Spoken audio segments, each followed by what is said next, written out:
Chapter 10. The Long Party. I hope we're not too early. Grace Windsor Wexler always arrived at parties fashionably late, but not tonight. She didn't want to miss a thing, or a clue, or wait around in an apartment with the murderer on the loose. I don't think you've met my husband, Dr. Wexler. Call me Jake. Hello, Jake, Judge Ford said, a firm handshake, laugh lines around his eyes. He needed a sense of humour with that social climbing wife. What a lovely living room, so practically furnished, Grace commented. Our apartments are identical in layout, but mine looks so different. You must come to see what I've done with it. I'm a decorator, you know. 3 bedrooms do seem rather spacious for a single woman. What does she mean? 3 bedrooms? This is a 1-bedroom apartment.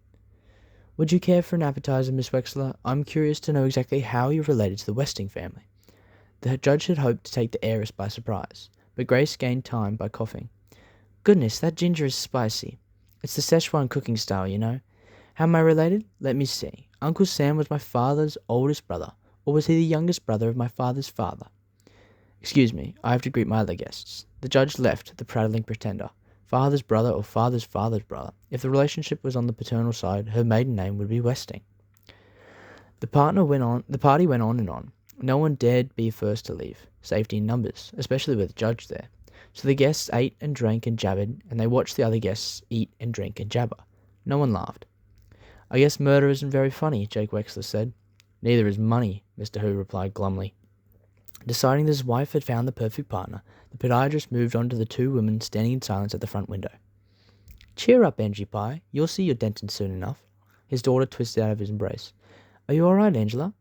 I'm fine. She was not fine. Why did they ask about Denton all the time, as though she was nobody without him? Oh, it wasn't just that. It wasn't even the humiliation of her mother chiding her about the twin costume in front of everybody, and sending her back to the apartment to change clothes. It was more than that. It was everything. Jake turned to Madam Who. Hey there, partner. She doesn't speak English, Dad, Angela said flatly. And she never will, Angela, if no one ever talks to her. Snow, said Madam Who. Jake followed her pointing finger. That's right, snow.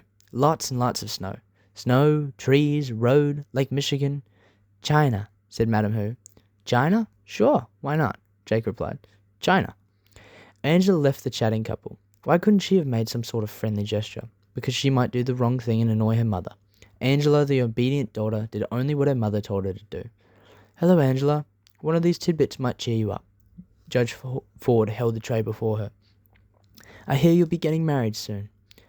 Some people have all the luck, Seidel Pulaski said, appearing from nowhere to lean over the tray to spear a cube of pork. Of course, not all of us women have opted for marriage though, right, Judge Ford? Some of us prefer the professional life. Though I must say, if a handsome young doctor like Dr. Denton Deere proposed to me, I might just change my mind. Too bad he doesn't happen to be twins. Excuse me, the judge moved away.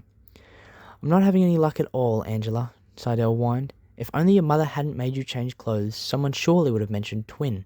It's much harder to judge the reactions when I have to bring up the subject myself. You shouldn't let your mother boss you around like that. You're a grown woman, about to be married. Excuse me, Angela moved away. Yes, thank you. I would like a refill, Seidel said to nobody and hobbled to the bar. Something non-alcoholic, please. Doctor's orders. Make it a double. Twins. Twins? What's she talking about? Theo wondered, staring at the black and white checkered costume. 2 ginger ales for the chessboard coming up right up.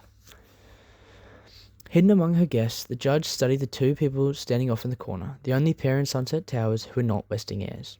George Theodorakis placed his hand on the shoulder of his invalid son. A large, bronze, hard-working hand, like Theo's.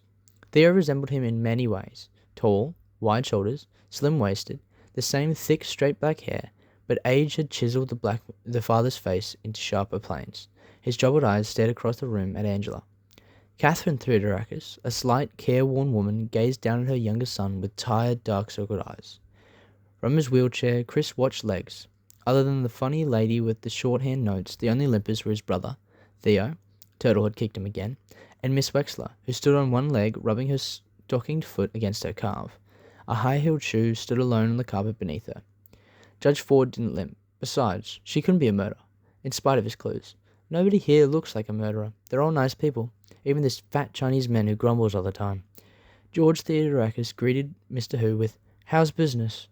Who spun around and stomped off from his fellow restaurant owner in a huff of anger. James Who, inventor.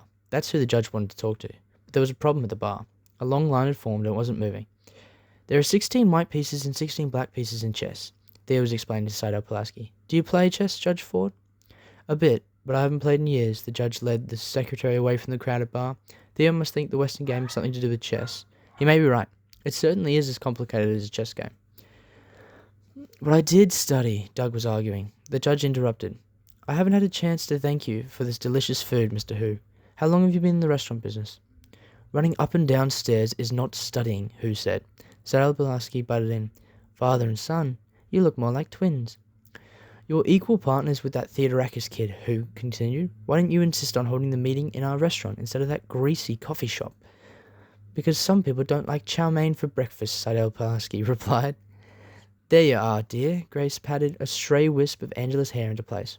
We must do something about your coiffure. I'll make an appointment for you with my hairdresser once the snow is cleared. Long hair is too youthful for a woman about to be married. I can't understand what got into you, Angela, coming to the party in that old checkered dress and those awful accessories, just because your partner dresses like a freak. She's not a freak, mother. I was just speaking to Mr. Hu about catering the wedding shower on Saturday. I arranged for little Madam Hu to serve in one of those slinky Chinese gowns. Where are you going? Angela! Angela rushed into Judge Ford's kitchen. She had to get away. She had to be alone, by herself, or she burst out crying. She was not alone. Crow was there. The two women stared at each other in surprise, then turned away. Poor baby. Crow wanted to reach out to the pre-child. She wanted to take her in the arms and say, poor baby, go ahead and cry. But then she couldn't. All she could say was, here. Angela took the dish towel from the cleaning woman and bunched it against her face to muffle the retching sobs. The guests jabbered on and on about the weather, about food, about football, about chess, and about twins. Turtle was slumped on the couch, scornful of dumb grown-up parties. You'd think one of them would know something about the stock market. She missed Sandy. Sandy was the only one in this dumb building she could talk to. Remember that quotation, May God thy gold refine? Flora Bumbach asked. Let's take a poll. I'll bet 10 cents it's from the Bible. Shakespeare, Turtle argued, and make it $10. Oh my, well, all right, $10. Together they made the rounds. 4 votes for the Bible, 3 votes for Shakespeare, and 1 abstention. Madam Hu did not understand the question. Saito Pulaski voted for the Bobbsey twins. And how do you know those words were in the will? She asked suspiciously.